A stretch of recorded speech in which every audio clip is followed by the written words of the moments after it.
This is Bill Ritchie. I designed the WeePLA Press as part of my Printmaking Teacher in a Jar project.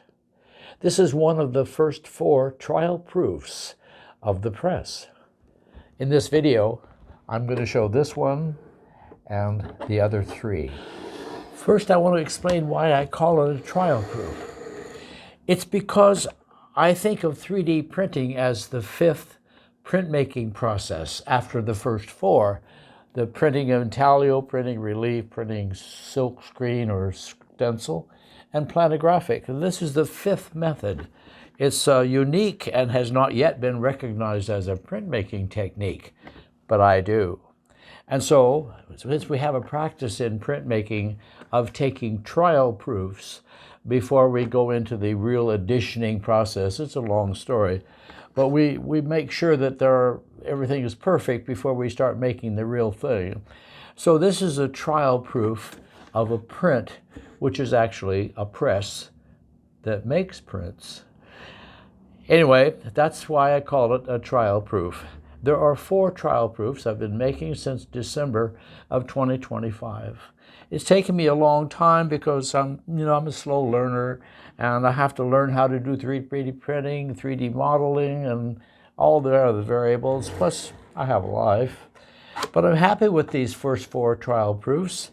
This particular one I actually tested thanks to the coaxing of a visitor to the gallery one day. And his name is Thomas, and he made a video, and he showed, sort of forced me to show him that it works. And I call it a crash test because the purpose of crash tests is to see how it breaks, not if it breaks, but how it breaks. And that way you can work on the engineering and strengthen it and so forth and solve all the different problems, which is somewhat like taking trial proofs of a 2-dimensional print.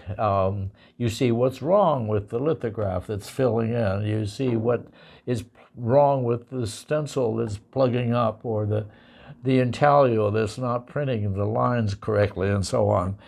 You see what's wrong with it, and you have a crash, and you try to make it better. It's kind of like life, isn't it? Well, anyway, I don't know how far I could go with this video today, but I wanted to get it started at least. Then what I'm going to do is I'm going to sell each of these 4 trial proofs on Etsy, just for the fun of it, and make some new friends. Thanks for watching. Oh, and that Printmaking Teachers in a Jars project, it means putting everything you know, if you're a teacher, or if you want to learn from a teacher, into a flash drive, basically, and putting that in a jar, and the files for printing the press and everything come in it.